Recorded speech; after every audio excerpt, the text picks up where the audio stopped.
What's going on, everyone? Welcome to another edition of the Victory Life Legacy Spotlight. Today, I have a very, very, very special guest, an all-time great, one of my favorite coaches of all time, and I'm sure many former Hokie players, even other teams and players, will agree. I have a great man and a great coach, Coach Bud Foster. How you doing, Coach? Good, Dwight. I appreciate you having me on. It's good to see your face. And, it's with COVID, we haven't had a chance to get everybody around with games and whatnot. So it's good to see you. Yeah, it is, man. And I'll just tell you this. I've done so many of these. I've had Coach Beamer, Shane, Cornell Brown, DJ Parker, a lot, Mike Vick, so many great guys, even UVA guys, Terry Kirby and other guys like that. And when I announced that you were going to be on, guys, I communicate with so many people anyway, but guys came out the woodworks, Brandon Flowers, Vince Hall, Ricky Hall, offensive guys. Yeah. You are very well loved. Even people who never played for you, just friends and family, are very excited for you. So I'm excited for this. So this is an honor for me. So I'm very excited to have you on. But let's before we talk about your coaching career, because we definitely going to dive into that, Coach. I've never known. I've seen a few features on you, but we know you as Coach Bud Foster. We know you played at Murry State for Coach Beamer, and shout out to Coach Beamer. But let's talk about your family. Your mother is very important to you. God rest her soul. I see the shout outs on Facebook, and I love my mother just as much as you do. But your family's been very important to you. Talk about where it all started, where you grew up at, and how important your family was. Yeah. I appreciate you mentioning her. And, my father passed away in 2002 in June. So it's coming up, on his anniversary. But, I was very fortunate and blessed. I had great parents, very supportive of me. I was a gym rat. As soon as I could, put on cleats or tennis shoes, I became a gym rat. There was no video games and that type of thing back in the day, so they bought me a baseball glove, a basketball, and a football, and next thing you know, I was involved in all those things. But as a kid, I grew up in St. Charles, Missouri, which is a suburb of St. Louis. And my parents got me involved in athletics at a very young age. I started at the boys club and played basketball. I played football with the boys club. Then we moved on to what we call JFL Junior Football League as I moved up towards going into middle school. But like I said, I played football, youth football. I played baseball. That next to football, baseball is my passion. And I grew up a St. Louis Cardinals fan and still am, and watch it as much as I can, go to a ball game as often as I can. And, we have minor league baseball around here, which is really cool. But, I played basketball and, my dad was a corporate guy. He had a company called Flexipack, where basically it's saran wrap. They were developing or manufacturing saran wrap when I was a kid in the 60s in St. Louis. And it came to a point in time, the company was bought by a firm out of Boston, Massachusetts. So during my 7th grade year, that company bought my dad's company, and it was in Boston, so he had to commute. Basically, they wanted him to be a part of that company in some form or fashion, like head sales rep or something of that nature. But he commuted from Boston to St. Louis for about 9 months. Finally, he had to make a decision, and he said, "I'm not moving my family to Boston, Massachusetts. Beautiful city, but very cold." And so, he came back, liquidated his stocks, and actually bought a Western Auto store. There's not any of those around anymore, but he bought a Western Auto store in this little town in Illinois across the river. We moved about an hour away from St. Louis into this town called Nokomis, Illinois, which I had 1,500 kids in my freshman or my 7th grade class. We had in St. Charles. It was like one of the fastest growing communities in the country at the time. And so we had we had a morning group and an afternoon group. That's how they split it up. Now there's like 4 or 5 high schools in St. Charles. There was only one high school. And so that's how it was booming. But I moved to this town of 2,500 people, period. So it was like a little bit of a culture shock a little bit. But but some of my best friends that I ever have met, and still stay connected. I've got guys that have been to a game every season, been to every bowl game. Wow. Followed me when I played. So yeah, I had a core knit of guys that, really special friends to me. But anyway, we moved to Illinois, and really, like I said, finished my 7th grade year in St. Louis, and then we moved in and really just spent 5 years in Illinois. I spent my high school time there. I was very fortunate to play for some Hall of Fame coaches. And even though it was a small town, we were a very, very big sports town, a vibrant little community. And, we were really good in football, great in basketball, and then outstanding in baseball. So really in those 3 areas, we were, really kind of a powerhouse in our classification in Illinois. But I was, like I said, fortunate to play for some Hall of Fame coaches. Bill Bangle was my high school football coach, who came to several games. Lauren Wallace and Roger Kraft were my basketball coaches. Bob Davis was my baseball coach, and 3 of those guys are in the Illinois Hall of Fame, and in their respective sports. And so I was very blessed to have those kind of guys, in my youth. I was, I thought I'd want to go in and take over my dad's business, but when it was all said and done after college, but I really had a calling for athletics. I mean, like I said, I was a gym rat as a kid growing up, and being dropped off at the boys club and spending my weekends there or being involved in that. I just really had an inkling for sports and competitiveness. And even though I wasn't the most athletic all the time, I probably gave the most effort of anybody. That was just my MO a little bit. Yeah. But I had, particularly at the high school level, those guys, even though I had great parents and supportive parents, those guys had a big impact on my life and influenced me. And I felt that was kind of my calling when it was all said and done, particularly after I finished playing. Because when I went on to college, not to jump ahead here, obviously I had Coach Beamer was in my life. Mm-hmm. Mike Godfrey was in my life. I coached with some outstanding people, and Ralph Region, Mike O'Kane, Mike Clark up at Bridgewater College, Yep. who just recently retired. I mean, I've been around some really, Ron Zook, some really special people that, made a big impact, on my life as a young man, that kind of led me on the path, to where I ended up my career. Yeah. But I was blessed to have a great childhood, a supportive family. I had 3 sisters and a brother. And, my 2 of my sisters were older than me, and they were ornery and competitive, and, probably 2 of the toughest people I've been around mentally and physically growing up too. You know how that thing goes sometimes, Absolutely. Sisters can be, you can't underestimate them a little bit, but, at the same time, I just had a great support, and, and my family, particularly my parents, let me, they encouraged me to be involved in, extracurricular activities, which, luckily I found athletics, and that has been a big, big part of my life. And it's proven to be a great part, Coach, because as you mentioned, you went on to Murry State, and I believe you there with Coach Wiles as well, right?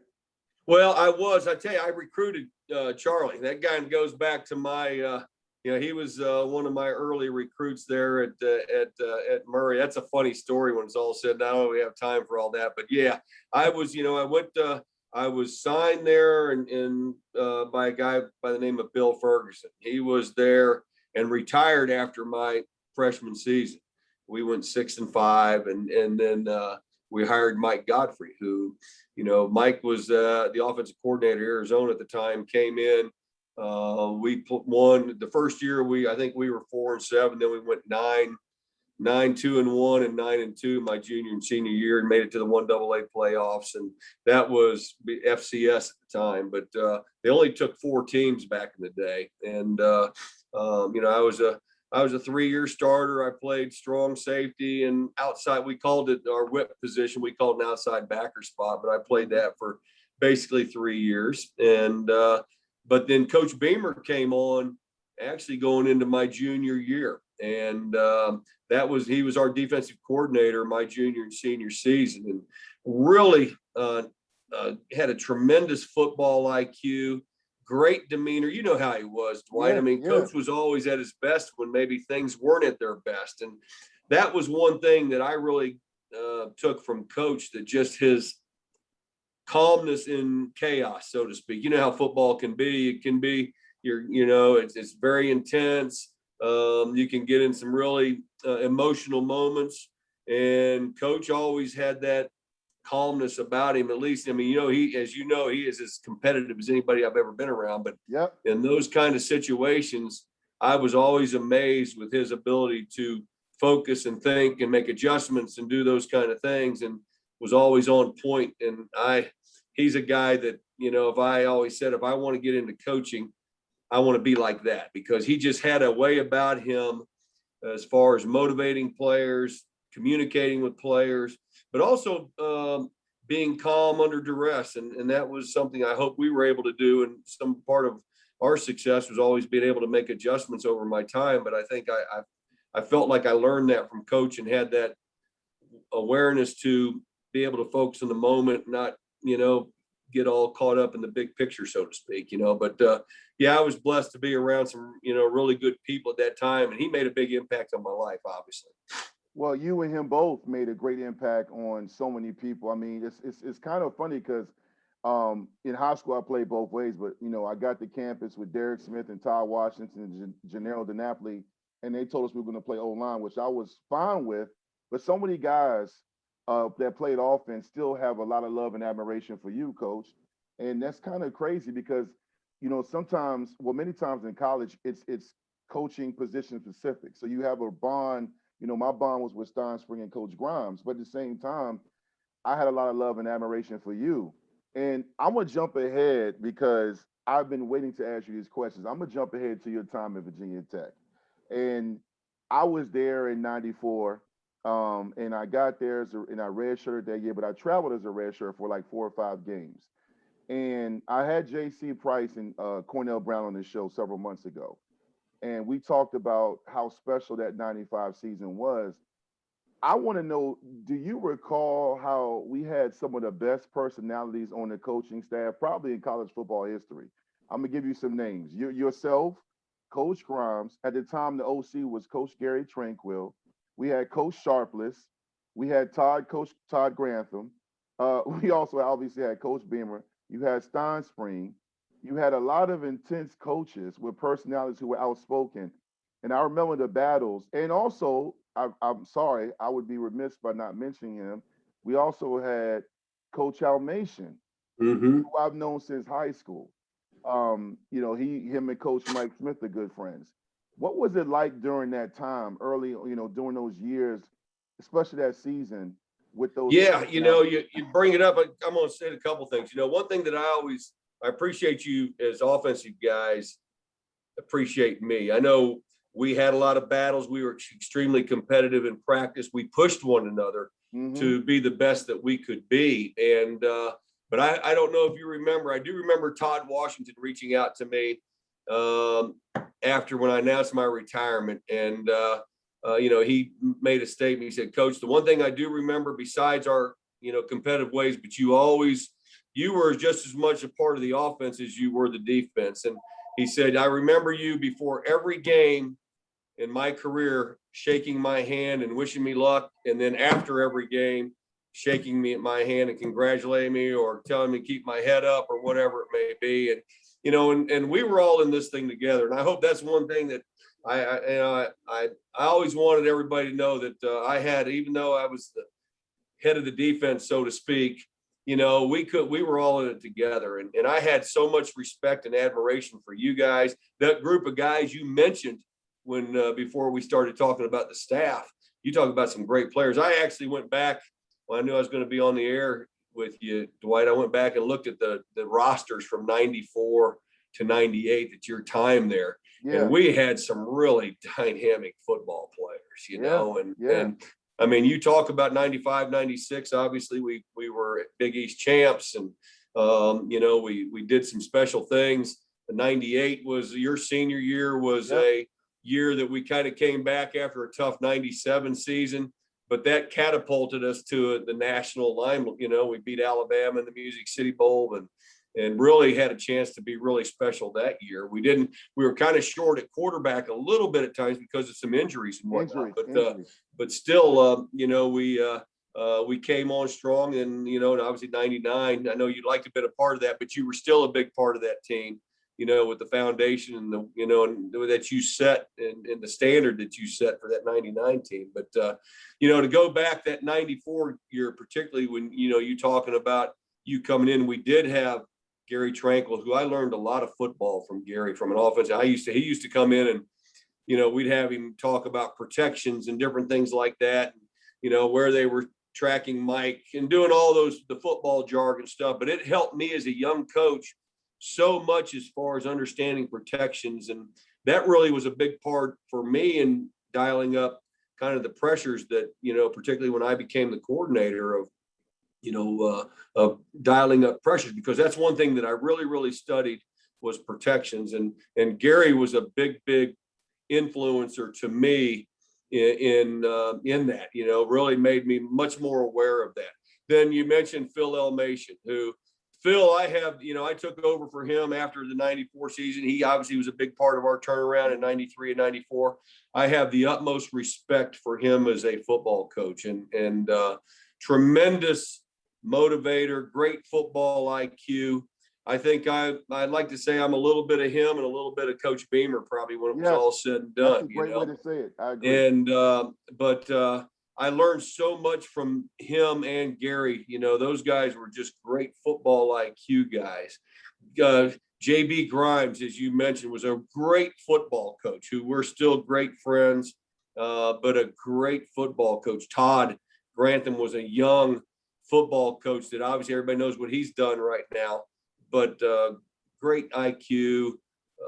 You know, it was a big part of our success, particularly, you know, finished in 95, left.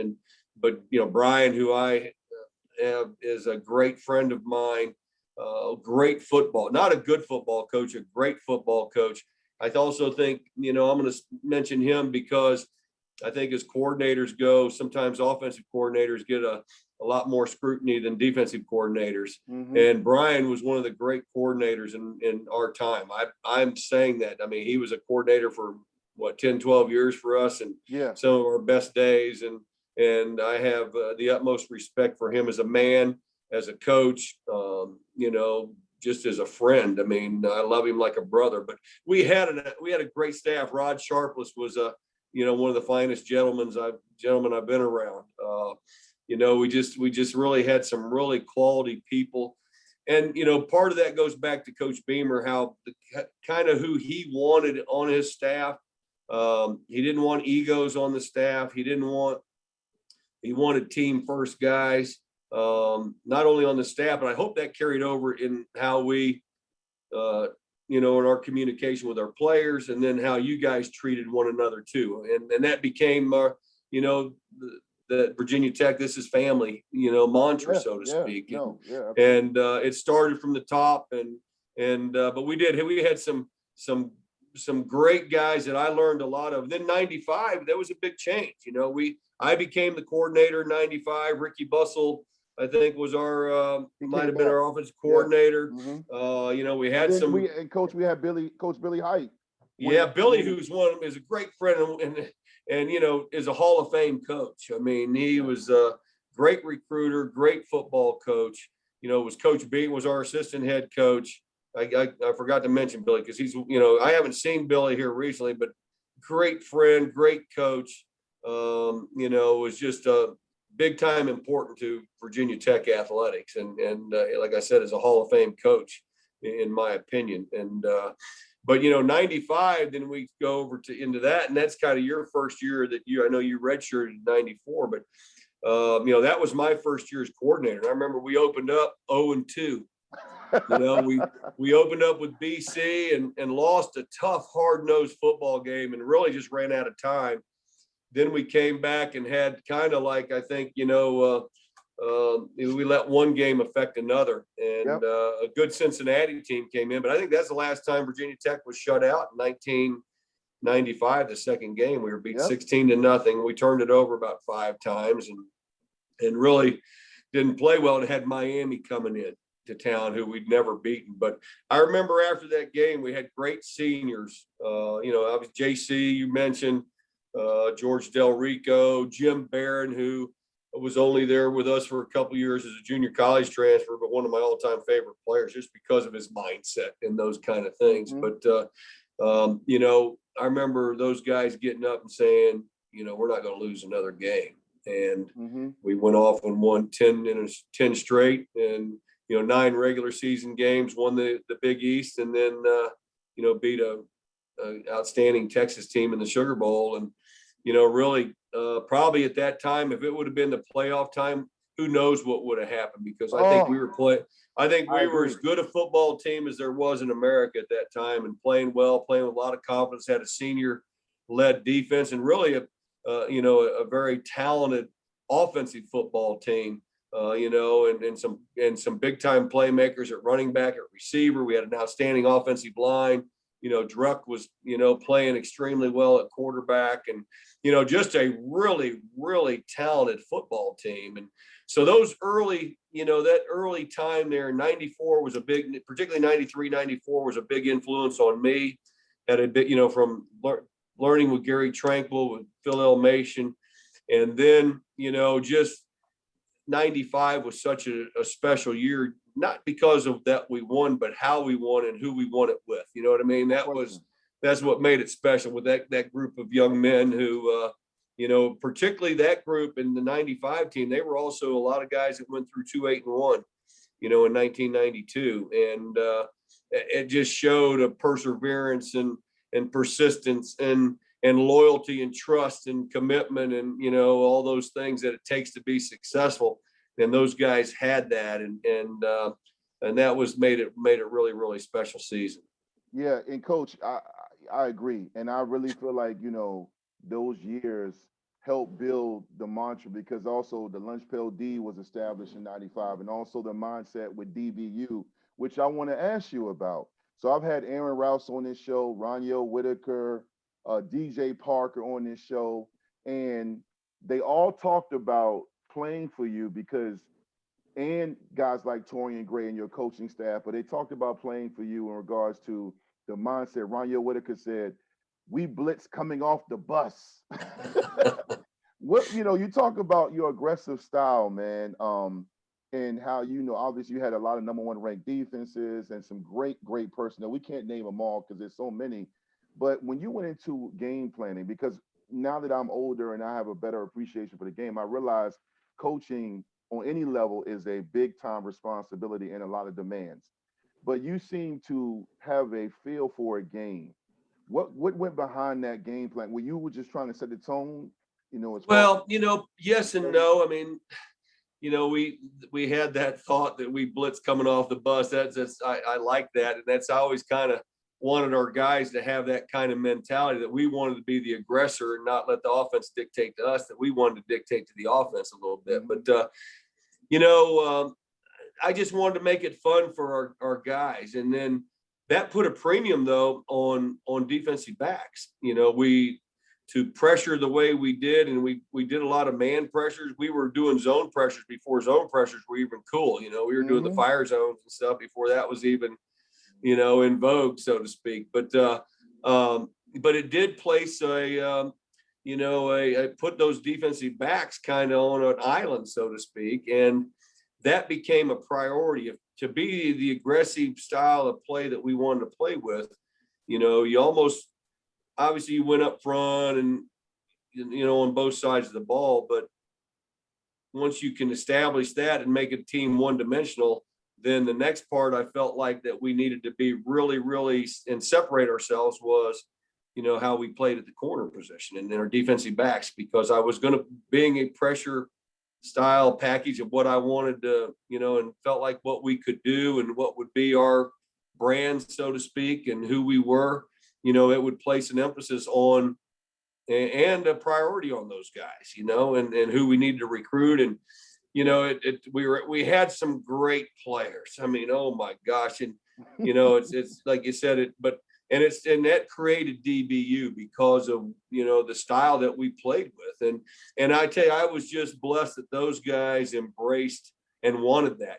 We had, before no huddle, you had a boundary corner and a field corner. Our boundary corner, we kind of became our dog, so to speak. Yep. That was he was our stud. And, it probably started. I mean, I know he played after you, but the guy that had the swag, and you had Ron Yell had that swag, and you had some guys, Keon Carpenter was one of my all-time favorites. And, I think about him so much, but to have a guy like D'Angelo was kind of that guy that he brought a swag that was totally different. You know what I mean? But we had so many. He had more swag than Jimmy Williams, D'Angelo. Yeah, probably. Jimmy was a great football player, and but I'll tell you, D'Angelo was one of those guys. He just never stopped talking, and he just he would go and he'd defend a pass and talk smack, then turn around and tell you that he was going to return the punt for a touchdown, and he probably would. You know what I mean? He was that way. But we just had a group of guys that really had great confidence. It goes back to coaches. I mean, Lorenzo Ward, Whammy was, you had Torian, who was a great football coach. Lou West, was our first. I remember Lou was the initial defensive back coach when you were in 1995, and was there for a couple of years. Then Whammy came in, and then Torian primarily until the end of my time. We had Brian Mitchell. Yep. And then had a couple guys. Jay Ham was my safeties coach my last year. I'm having a brain fart right now, but because I just talked to him the other day. He's down at Louisiana Tech. Came in with Coach Fuente, who I got a lot of respect for. I hate this. I'm just that's one of my senior moments right here. Oh, I have him too. Galen Scott.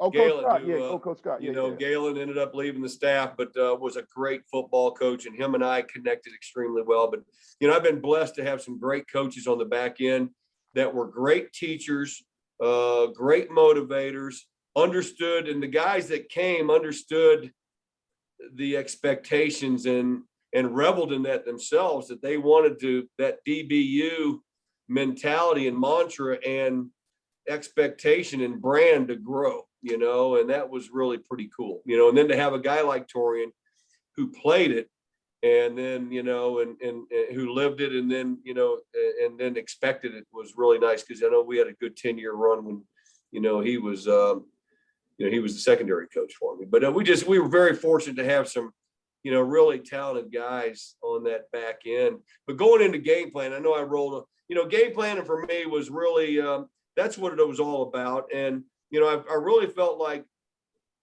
I broke, even though we had computers and things of that nature, I broke things down by hand. I was really meticulous that way. My late night, when you were there, we practiced in the afternoons. Now we here lately, we practice in the morning, but we practice in the afternoon. And my late night, I wouldn't leave the office till 2, 3 o'clock in the morning on Wednesday nights. A lot of you guys didn't know that, and I would go back and look at every third down. I would go back and study, protections again.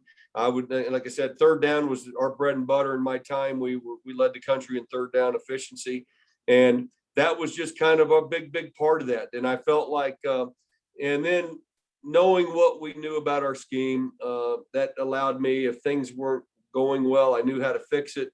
And make the adjustments that we need to make. But, really for me, third down was a big down. I was first down to get them behind the sticks, and third down. But those were I really spent a lot of time finalizing my game plan on Wednesday night, really going over it in extra detail, and going and playing a game in my mind, watching game film and just kind of what adjustments I'd make. I tried to play in much anticipating. And I always said that to my players. I wanted them to know our schemes so well that we could coach them on offense, and then then we could play as much anticipated football as we could reactive football. And I wanted to be that way in my adjustments and that type of thing too. So that, in a nutshell, without getting into great detail, was really kind of my mindset with that. But Wednesday was my late night of just fine tuning that, as after putting it all together Sunday, Monday, and Tuesday, and then really kind of just putting it all in place. But, I really went into great detail, probably starting about at midnight on Wednesday night, and closed it out on early Thursday morning. Yeah, it's amazing. You mentioned some players, and I definitely want to ask you this question, Coach, because you managed along with the other coaches on the staff, and it happens everywhere, but we're talking about your legacy spotlight. You managed some great personalities.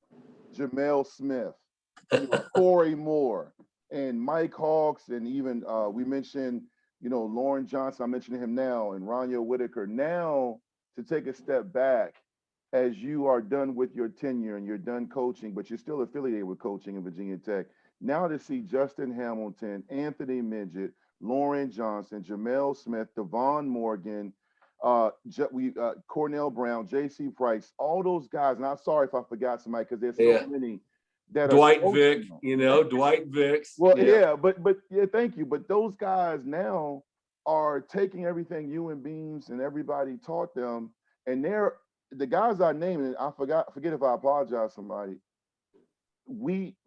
They're great coaches. I mean, Lauren Johnson, what he's doing. Oh, yeah. I mean, Anthony Midget on the professional level. Daryl Tapp. I mean, what does that mean? TJ Washington or Todd Washington, rather. You just Cody Grimm. Number one, it makes you extremely proud. And I know this, that the NFL guys liked our guys because they knew how to work. They knew how to compete. They knew they had a great football IQ, and they had a team first mentality. Those I hope was kind of what we hopefully established, a little bit.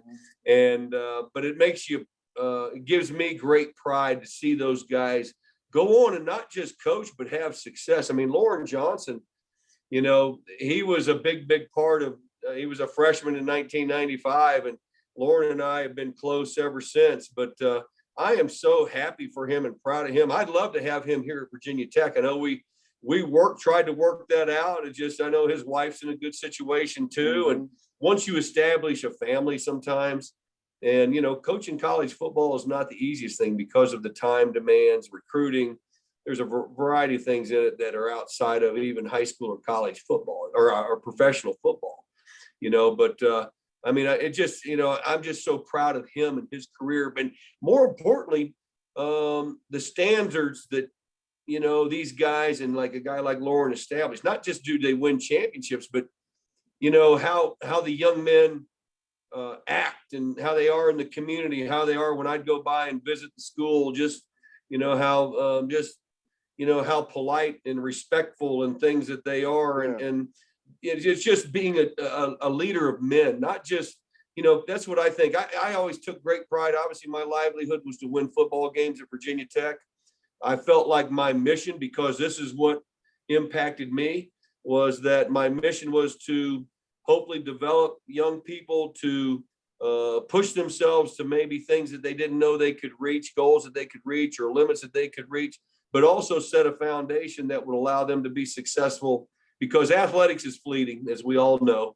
And even if you go on and play in the NFL or play in pro sports, I mean, you can play a 10-year career, but you're going to be a 31-year-old man, and you have the majority of your life ahead of you. But to be able to create a foundation that will allow you to have success at whatever you do. I mean, I think that's what became and why guys bought into the lunch pail so much, because it was about that. And we sold the lunch pail, obviously, to success on the field, but also if you lived by the characteristics and the qualities and the foundation of the lunch pail, you would have success in life. And I think that's what these guys, guys that not even just in coaching. And that's the one thing I'm very prideful of, is guys reach back to me and say, Coach, I run my business how we did the lunch pail, or I adhere to of some of the things of the lunch pail, what it stands for, what it means, and not just the hard work, but it's about, it's about so much more. And that makes me, as a coach, as a mentor, I'm very proud, and I'm proud of these guys. I really am. I talked to Midge, obviously they drafted Caleb Farley, and Anthony and I had a long conversation about, and it's just good to be able to keep up and stay in touch. And, Anthony coached with us for a couple years, but I'm just so proud of these guys, and I'm just hopeful I made an impact on their lives, and hopefully just a lot more than just in coaching. Oh yeah, you did. I talked to so many guys, and you mentioned the lunch pail. Funny story, real quick. My first ever Victory Life Legacy spotlight, I had Willie Powell and Andre Davis. I had them both on together, and Andre Davis and I, during the interview, we were talking, and I'm interviewing those guys, and I realized in my 5 years at Virginia Tech, and Andre Davis was the same way, same thing with even guys like Mike Vick and Sharon and Tyrod Taylor. I don't think anybody on offense I'm aware of ever touched the lunch pail. Oh, really? I don't think I've ever really touched it. I mean, from 94 to 99, Andre Davis played a few years after me. Well, we were together, and he was younger than me, but he said the same thing. And Willie just was like tripping. But at the same time, it must be remarkable for you. I know you live in the moment because you taught that push forward, don't get caught, don't get complacent. But just to reflect a little bit, to have your likeness, the lunch pail, become an iconic figure in college football, a mantra, and then to have your last day with your family, to have you retired in the flag in Lane Stadium. I mean, does that give you chills? I mean, that's crazy to me. It did, Dwight. I never would have imagined that in my lifetime. You talk about a pinnacle moment. Yeah, would I have loved to win a national championship and things of that? Yeah, we played for one. Those are all special things. And for me personally, that day that they had Bud Foster Day, so to speak, I mean, number one, would I have ever dreamed that? I don't even know if I'd ever dreamed that. I had visions to hopefully be in a Sugar Bowl or an Orange Bowl or play in a national championship, whether it was as a player or as a coach. You always have those kind of boyhood dreams and things of that nature. And luckily, I was able to achieve some of those things in some form or fashion. But to have a day like that day, I mean, even today, I get emotional from it because I just so many people were involved in that. It just wasn't me. It was a Bud Foster Day, but you were a part of that. I mean, Roniel Whitaker, Willie Powell, Andre Davis. I mean, the list goes on of people that were a part of that, and that was a pinnacle. And I'm sorry to get a little emotional, but that's okay. that I would have never imagined that, and I'm so grateful for so many that made that happen for me. And so that was really pretty cool. But I wish we could have finished those after that, could have won 2 more games. We needed to win couple more games after that season or after that. But, we did finish. We went down, and after that game, we did go down and shut out Georgia Tech, and then came back and shut out Pitt in actually my last game at Lane Stadium. And then unfortunately we lost a tough one there at UVA, and then a tough one in the bowl game. But that was that 19 team. I'm really proud of them. Not to jump ahead, but I was really proud of them because 18 was such a tough year, and it was a tough year on me in a lot of ways. I had some scary health issues come up that kind of led to me stepping away from coaching. But I was so proud of that group because it was the same group from the year before. Kind of reminded me of the 2-8-1 team that turned around and and went 9-3, or that group that went and won the Sugar Bowl. But this group we were probably a couple games away from winning 10 or 11 games. And but I was so proud of that group, how they really they knew the expectations here, in our football program and what our tradition was, what our history was. And they wanted to get back and live up to that. Last year was such a tough year on everybody. How he came and put that in, I know a lot of frustration and disappointments, but you can't even that year, you almost like wipe it off the slate, so to speak, but I was so proud of those kids in 2019. And that's what coaching's all about, though. You saw guys reach their potential and grow, and whether that was part because they wanted to please me at the end of my career, I don't know, but there's different ways of motivation. And that 2019 was just a special year. It could have been we could have from a record standpoint I think we could have achieved a little bit more, but I think it was a very fulfilling year because of what those kids, how they came back and responded. And that's what you're in it for, to see guys reach their goals and have success and achieve things that, we were in the hunt for a championship again, and that's what we're kind of accustomed to around here. Yeah, no, Coach, I do want to ask you this. When it comes to, when you started off, you've been coaching a long time, and now you're in an administrative position and doing so many things behind the scenes, but still also involved. When you look at the landscape of college sports on all levels, even volleyball and basketball and football, I know it's different, obviously, but do you think it's harder to coach compared to when you started, with the rivals and 247 and Twitter, which can be fun and also a cesspool? Then you have the transfer portal. I put a meme up 2 weeks ago, and there was a long line all the way out into the street saying that here's a live look at the transfer portal. Because so many guys now, for a variety of reasons, it could be being closer to home because their mom's battling cancer or they want more playing time. Do you think with all the different things, all the access, social media, the different agendas, do you think it's a bigger challenge now, or is it is what it is? Coaching is always going to be a tough.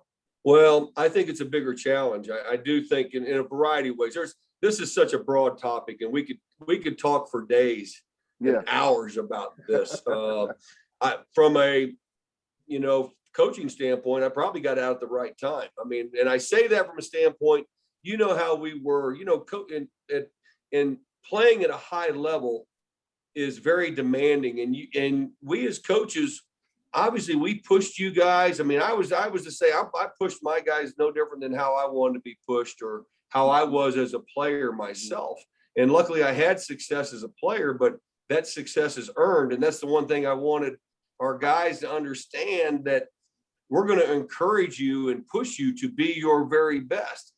And I think for a number of things, I'm leaning to this because I think recruiting's gotten crazy with all these recruiting rankings and ratings.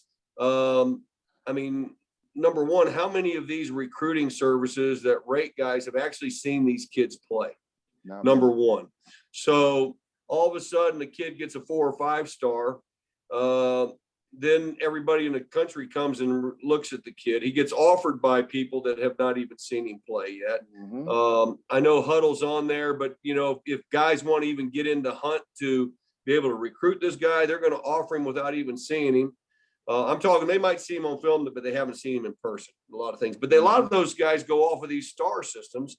And how many of these guys that are rating these guys have actually seen them play or seen them in person, meet them in person, see them? I make sure that the guy's 6'4", and 250 pounds. You know what I mean? All those kind of things. And then what happens is, I think the young men can be influenced in different ways by that. But I think also parents are influenced in ways by that. All of a sudden, when you're going to school, the school that you decide upon, and then when you go to a Power 5 program, there's going to be competition. There's going to be another Dwight Vick there, right? You remember probably when you went to school, it was like, oh my gosh, you mentioned Gennaro DiNapoli and all those guys. All of a sudden, there's a bunch of really good football players. I'm number one, I'm going to play next to, but I'm competing against for time. And then all of a sudden, when you're not all of a sudden the guy right away, then parents are going to say, well, you were the 4 or 5 star guy. They were, and I think you got to be careful in recruiting what you offer kids too. I say that, I was never one that said, you're going to come in and start for me. You have an opportunity, we have good players here. But I think this has gotten away from kids understanding that to be a really good football player at the next level, there's a developmental process. And I think I'm getting around that this people are, we as a society, we've gotten to the quick fix. I'm the best right now. I've got all the answers, blah, blah, blah, and how our program became. And there's only the few Alabamas and Notre Dames and Ohio States that everybody else were a bunch of developmental programs. That's the reality. And we always had that mantra, if you stay, you'll play. If you stay, we'll win championships. That was our Virginia Tech deal. And I think what's happened now, because all of a sudden, and I get the portal. I'm for certain, guys that, coaches recruit you, then they leave. I get it to a degree, but I think kids also now, you got to be careful. You can't hurt their feelings. How many times did you get your feelings hurt as a player? Oh my God. And I know how you play, who you played for in high school too. Yes. So, I mean, it goes back to that. I mean, and nowadays I think, and it's not so much the players. I really do think the players want discipline. They want to be coached. They want to be encouraged. They want to be the best that they can be. I do think there's outside influences that impact that. That's kind of my point. And what your point was with social media. All of a sudden there's an expectation there that may not be realistic when it's all said and done. When you look at the big picture of what it takes to compete and perform at this level, there's a process, and you have to trust the process. And, and so we've got to get back to that. The kids have to understand that. And the sad part, they need to put the stats out with the portal that the percentage of young men that when they leave, how many play again? It's surprisingly shocking how many young men don't play football again. And, sports to me, and it's just not football, but sports to me, as you'd mentioned, this thing is affecting a lot of other sports other than football. And, I think athletics helps you develop some character and some qualities about you that life is going to be tough. Life is not always the easy way to say, I just want to leave, I just think what athletics teaches you, you can't get in classrooms, or you can't get in different settings. And I think it encourages kids to quit, and unfortunately, we as a society, I mean, and don't get me wrong, I think kids, they get trophies for participation, and all of a sudden you come to Virginia Tech, or you go to North Carolina, you go to Florida State. We're not a participation sport anymore. You know what I mean? It's about it's about competition and being competitive, and learning how to win and compete and fight. And I mean, I'm saying fight through tough times. I'm not saying fight but fight through adversity and different things that are going to stress you and challenge you. But that's what life's going to do. And I think that's unfortunately the portal.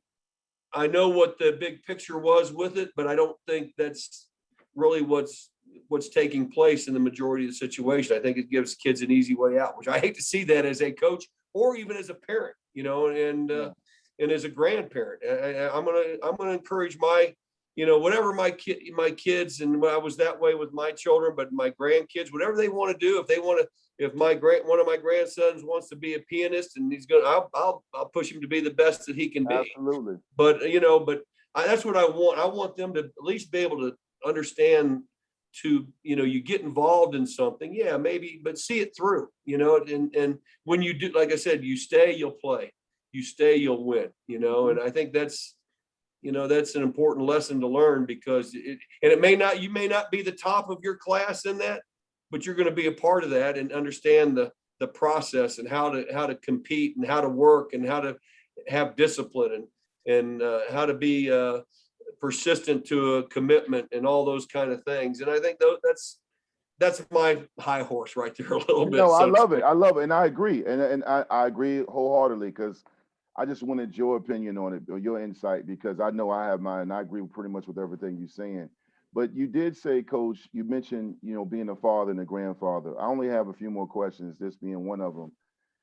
You love your family. You're a husband, you're a father, you're a grandfather.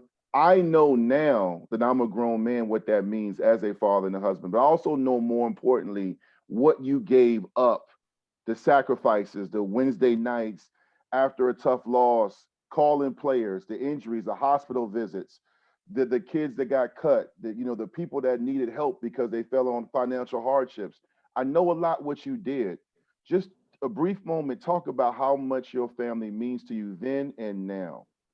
Well, everything, it's, um, as I probably got older, I learned try to balance it a little bit better. When I was a younger coach, I was so driven and I wanted Virginia Tech to be the best that we could be. And we were moving in that direction. That was the cool thing. Us and ESPN grew up together. We were Yes. the Thursday night darlings and we were on TV a lot. We were a top ranked team. And with that, though, came sacrifices. I mean, I don't care what business you're in. If you want to be successful, we didn't want to just be successful. We kind of wanted to be the best. And that was our mindset. Whether you could do that every year, no, but that had to be, you had to drive and had to have goals. But that comes with sacrifices and commitments. And, the one thing you have to find is that balance and of having good quality time when you can. And that's the one thing probably when I was a younger man, I was more driven with my job, but then as my children got older and I understood, hey, I need to be a father to not only these young men, but to my kids as well, and that's, Mhm. and that's, but there's nothing like family. And and then family comes in so many different ways. And that's the one thing I'd always want young people to they all have different stories and backgrounds, but make sure you let everybody know that has been a big part of your life, that you love them and how much you appreciate them. That's a big, in my family. They know that they sacrificed a lot, but they also had a good life. I mean, they were able to be around bowl games and different things. They got a chance to do a lot of different things. And, we made it fun and that type, and every chance that I had, I spent my time with my family and we're being able to catch up for a lot of things too right now. This Yeah. weekend I have a couple of my kids live close by. I talked to my oldest granddaughter who's 13. I actually talked to her this morning bright and early. She lives in Harrisburg, PA. I saw my other three that live here. I saw them this weekend, and so it's given me a chance to kind of relive that experience again, and but the good thing is I get to give them back, the grandkids. So you know how that goes. But Yeah, yeah, no like I doubt. said, I've been blessed, Dwight, and I've had my immediate family. I've been blessed with my mom and dad, my sisters, and my brother, and my children, but I've been blessed to have a surrogate family. That being you, that being all the young people that and the coaches that and their families. They've all had an impact on me in some form or fashion, and hopefully I've had an impact on them as well. No, you have. And speaking of impact, you mentioned my final question. The impact you have had on so many people has been enormous. It's been very valuable and priceless. At the same time, the game of football, the game of coaching, and just your journey as a man, we all have insight. We've learned from our mistakes and we've grown from our decisions. Just speaking for you, from you, Coach, if you're talking to a young Coach Foster, or an LJ, or a guy coming up, or a player who is getting ready to go on to college and play at the next level, or just be, achieve a goal, what advice do you have based on your life lessons you've experienced? What advice do you want to give them? Well, I think for somebody that wants to get into coaching or just get into business in general, number one, I think um, be true to yourself. Um, Always be fair. That's one thing I hope I always was fair. Communicate. I think that's extremely important. That to be able to air things out or be able to talk things over. And then those are some basic things to me. Like I said, be true to yourself, communicate, be fair. And then after that, I think treating people the way you'd want to be treated is extremely important. I mean, yeah, you can always be demanding. You can always push and people to their limits, but also always treat them the way you'd want to be treated. And there's always going to be some in coaching and mentoring. Everything's not going to go always on that path. There's a lot of ways as you swim upstream, so to speak.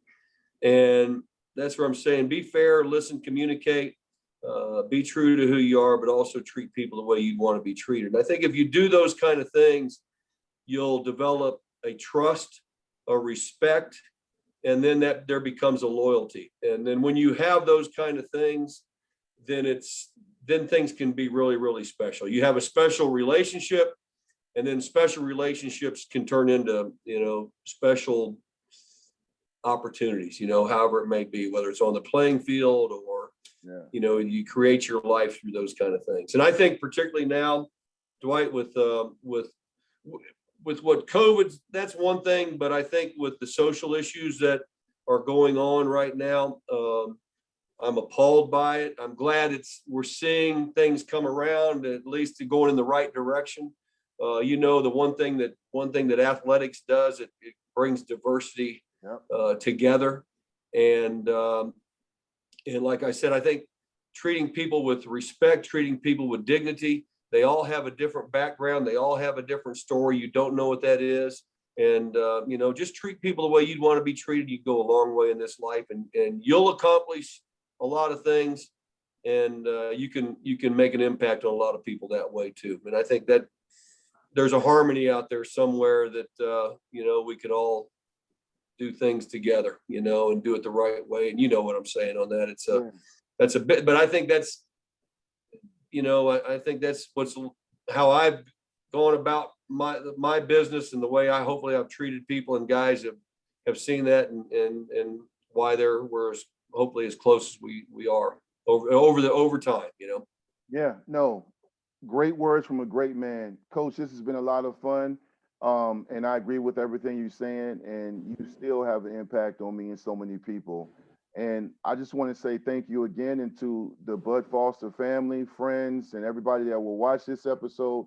I thank you for joining us today. To see more videos like this, please subscribe to our YouTube channel as well as our Facebook page. Coach Foster, this has been a lot of fun going down memory lane, and also sharing your insight and your wisdom, as well as reflecting on some great times. Here's to future great times in Blacksburg and around the state, man. Thank you, Coach, again. And like I say every episode, no matter where you go, no matter what you do, make sure you have a positive impact and you leave a great legacy. That's Vicktory Life for you. Thank you.